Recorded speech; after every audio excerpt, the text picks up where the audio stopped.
नमस्ते बच्चों, CLE's के CBSE स्कूल चिकोड़ी कक्षा 8वीं में एक बार फिर से आप सभी का स्वागत है।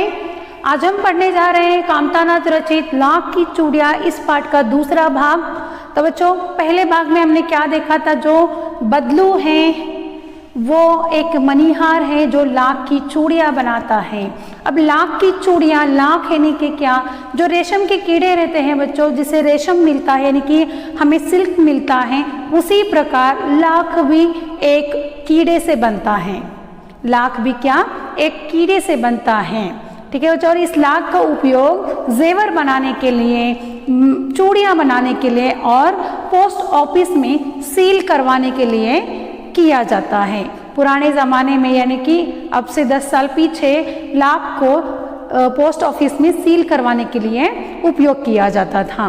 तो आज की जो हमारी कक्षा है, बदलू नामक जो मणिहार है वो इसमें मुख्य किरदार के रूप में है। तो लेखक अपने बचपन की यादों से लेकर बदलू मतलब अपने मामा के गांव लेखक जब जाते थे, वहाँ जो बदलू था उसके बारे में उन्होंने बहुत सुंदरता से लिखा है। एक मर्मस्पर्शी कथा ये बदलू नामक मणिहार का है। तो चलिए देखते हैं, एक बार फिर से पिछले क्लास का रिवाइज करते हैं, तभी आगे बढ़ेंगे। ठीक है, जो बदलू है ये लेखक के मामा के गांव का था।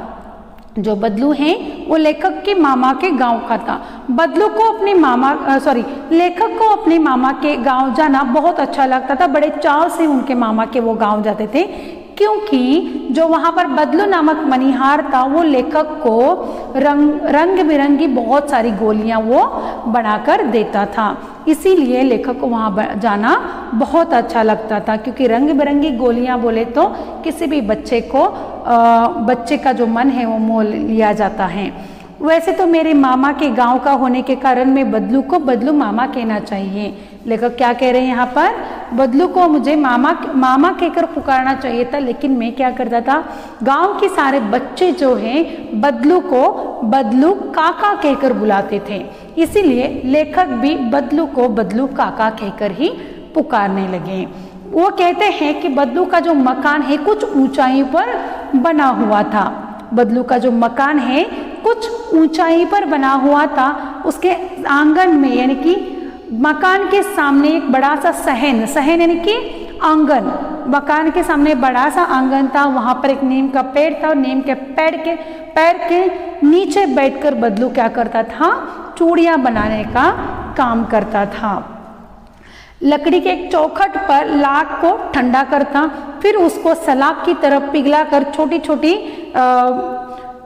सलाख के समान पतला बनाता था। वो क्या करता था? सलाख यानी कि लोहे की जो छड़ी होती है, आपने देखा होगा कि लोहे की छड़ी खिड़कियों को अक्सर रहता है। देखो छोटी छोटी जो छड़ियाँ होती हैं, उसी प्रकार से वो लाख के लोहे के सलाख की तरह वो क्या करता था? उसको छोटा बनाकर वो क्या करता था? बेलन में यानी कि बेलन नुमा मुंगेरिया में वो रखता था, और उसको ठंडा होने के बाद उसके ऊपर वो रंग भी चढ़ाता था।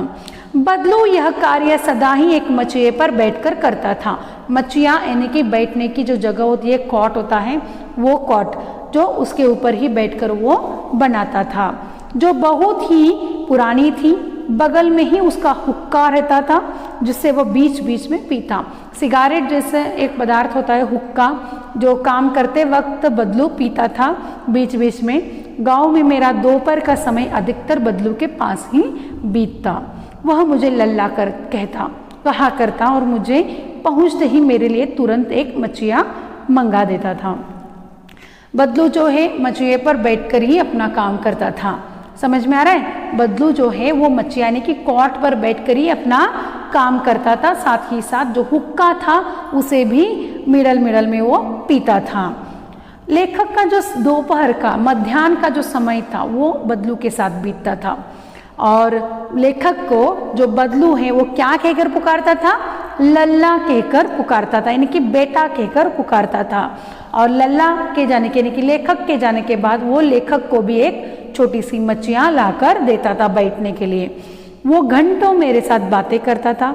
घंटों बैठे बैठे उसे इसी प्रकार चूड़ियाँ बनाते देखता था। लगभग रोज ही वह 4-6 जोड़े चूड़ियाँ बनाता था। बदलू रोज कितने जोड़े चूड़ियाँ बनाता था? 4 6 यानी 5 6 यानी कि 4 to 6 चूड़ियाँ के जोड़े बनाता था वो। क्या घर बैठे बैठे वो 5 से 6 चूड़ियों के जोड़े बनाता था। पूरा जोड़ा बना लेने पर उसे बेलन पर चढ़ाकर कुछ क्षण चुपचाप देखता था। उस पूरा जोड़ा जब बनता था, दिन भर में 4 से 6 जोड़े वो बनाता था।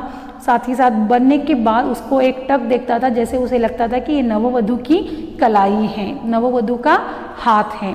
इस प्रकार से बदलू मणिहार था, यानी कि बैंगल्स बनाने वाले जो रहते हैं उन्हें मणिहार कहा जाता है। चूड़ियाँ बनाना उसका पैतृक पेशा था। चूड़ियाँ बनाना यानी कि उसके दादाजी के काल से वो चूड़ियाँ बनाता था। पैतृक पेशा था यानी कि उसका व्यवसाय ही चूड़ियाँ बनाना था। और वास्तव में वह बहुत ही सुंदर चूड़ियाँ बनाता था। उसकी बनाई हुई चूड़ियों की खपत भी बहुत थी, यानी कि बिक्री बहुत थी। उसकी ही चूड़ियाँ गांव की स्त्रियाँ जो थी वो बदलू की बनाई हुई चूड़ियाँ ही पहनती थी। उस गांव में जो भी सभी स्त्रियां उसकी बनाई हुई चूड़ियाँ पहनती ही थी, आसपास के गांवों के लोग भी उससे चूड़ियाँ ले जाते थे, परंतु वह कभी भी चूड़ियों को पैसों में बेचता न था। उसका अभी तक वस्तु विनिमय का तरीका था और लोग अनाज के बदले में उसे चूड़ियाँ ले जाते थे। बदलू स्वभाव से बहुत सीधा था। देखिए, लेखक कहते हैं कि उसकी जो चूड़ियों, बहुत सुंदर चूड़ियाँ बनाता था और उसकी बिक्री भी, यानी कि वो उसे बहुत अच्छी तरह से बेचता था। सिर्फ गांव की औरतें ही नहीं, बाहर गांव की औरतें भी बदलू के पास चूड़ियाँ खरीदने के लिए आती थी। ठीक है, और परंतु वह कभी भी चूड़ियों के पैसे नहीं लेता था। अब हम मार्केट में जाते हैं, कुछ भी खरीदारी करनी है तो हम क्या करते हैं?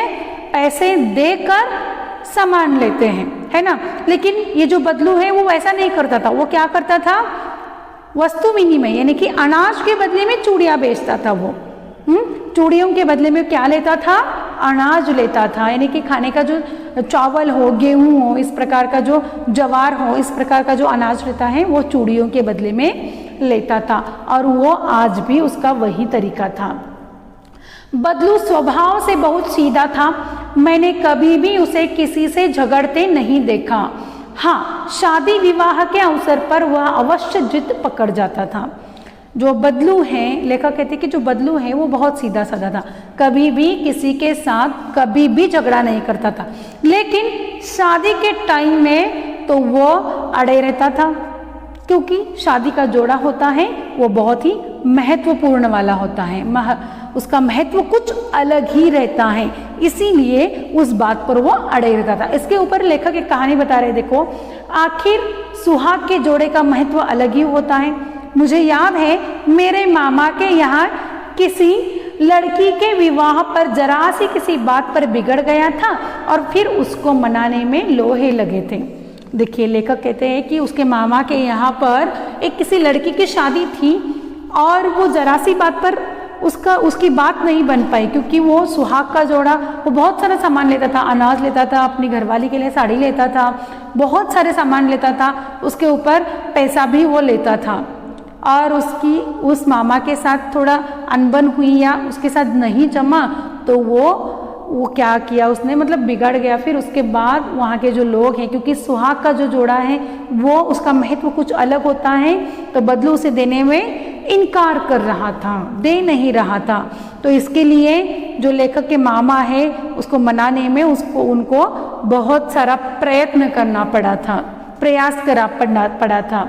विवाह में इसी जोड़े का मूल्य इतना बढ़ जाता है कि उसके लिए उसके घरवाली यानी कि उसकी बीवी के लिए वस्त्र, उसके लिए पगड़ी, साथ ही साथ ढेर अनाज और ऊपर जो पैसे मिलते थे सो अलग, इतना सारा उसको सामान मिलता था। समझ में आ रहा है? यानी कि विवाह के समय में तो वो बहुत सारा सामान लोगों से लेता था। साल भर में वो जो चूड़ियाँ हैं वो फोकट में यानी कि फ्री में सब लोग लेकर जा सकते हैं, लेकिन विवाह के समय में उसको जितना देना है उतना देना ही पड़ता था। यदि संसार में बदलू को किसी बात से चीड़ थी वो थी कांच की चूड़ियाँ। यदि किसी भी स्त्री के हाथों में उसे कांच की चूड़ियां दिख जाती तो वह अंदर ही अंदर कुड़ उठता और कभी कभी तो 2-4 बातें भी सुना देता। देखिए लेखक कह रहे हैं कि यदि पूरे संसार में, इस जीवन में, संसार यानी कि इस जीवन में बदलू को किस बात की चीड़ थी, वो थी कांच की चूड़ियों, कांच की चूड़ियां। यदि किसी भी स्त्री के हाथ में अगर वो कांच की चूड़ियां देखता था तो वो उस चीड़ जाता था। हाँ, मतलब वो कहता है कि अगर कोई स्त्री, लेखक कहते हैं कि कोई स्त्री उसके सामने भी आ जाती है तो उसे वो अच्छा नहीं लगता था क्योंकि वो कांच की चूड़ियां पहनी है, या तो उसे उसी स्त्री को 2-4 बातें भी वो बदलू सुनाता था। लेखक कहते हैं कि मुझसे तो वह घंटों बातें किया करता था। लेखक क्या कह रहे हैं यहाँ पर, जो बदलू हैं वो लेखक से घंटों बातें करता था। कभी मेरी पढ़ाई के बारे में पूछता, कभी मेरे घर के बारे में, और कभी यूं ही शहर के जीवन के बारे में। लेखक और बदलू में जो चर्चा होती थी वो लेखक के पढ़ाई के बारे में, लेखक के गांव के बारे में, यानी कि वहाँ के शहर के बारे में, और लेखक के घर के बारे में भी वो चर्चा करते थे। उससे वो कहता था कि शहर में सब कांच की चूड़ियाँ पहनते हैं, वह उत्तर देता है। देखिए लेखक जब बदलू को कहते हैं कि शहर में सब लोग क्या करते हैं, कांच की चूड़ियाँ ही पहनते हैं, तो वो बदलू कहता है कि शहर की बात और है लल्ला, वहाँ तो सब कुछ होता है। वहाँ तो औरतें अपने मर्द का हाथ पकड़कर सड़कों पर घूमती हैं और फिर उनकी कलाइयाँ नाजुक होती है ना, लाख की चूड़ियाँ पहने तो मोच ना आ जाए। लेखक कहते हैं कि शहर की बात जब करते हैं तो वो क्या बोलता है कि लेखक कि हमारे यहाँ, हमारे शहर में तो सभी औरतें कांच की चूड़ियाँ पहनती हैं। तभी लल्ला इसके ऊपर तभी जो बदलू है इसके ऊपर कहता है कि वहाँ तो औरतें जो है वो अपने मर्द का, यानी कि अपने हस्बैंड का हाथ पकड़कर चलती हैं और सड़कों पर घूमती भी हैं, और उनकी जो कलाइयाँ हैं उनकी, यानी कि उनके जो हाथ हैं वो नाजुक होते हैं, और लाख की चूड़ियाँ अगर वो पहने तो उनके हाथ में मोच भी आ सकती है, यानी कि स्वेलिंग आ सकता है, तो वो किस प्रकार कैसे लाख की चूड़ियाँ पहनेंगे। तो इस प्रकार वो घंटों लेखक के साथ बातें करते बैठता था। साथ ही साथ लेखक कहते हैं कि कभी कभी बदलू मेरी अच्छी खातिरदारी करता था, क्योंकि वो जब बदलू के घर में गाय था तो लेखक को वो दूध और साथ ही साथ मलाई भी निकाल कर देता था। आम की फसल में तो 2-4 आम भी खाने के लिए वो देता था। परंतु इन सब बातों के अतिरिक्त जिस कारण बदलू लेखक को अच्छा लगता था, वो कारण था बदलू लेखक को कलरफुल गोलियां बनाकर देता था।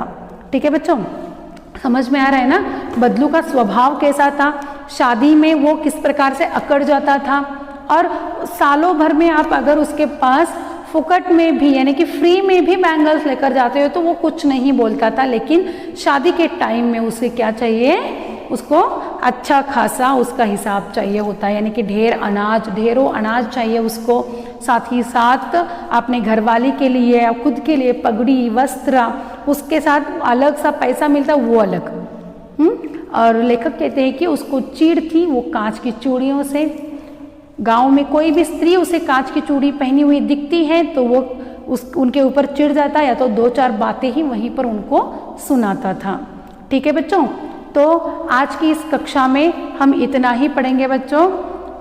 आगे हम क्या करने वाले, इसी पाठ का, यानी कि लाख की चूड़ियाँ, इस पाठ का हम अगला भाग देखेंगे। धन्यवाद।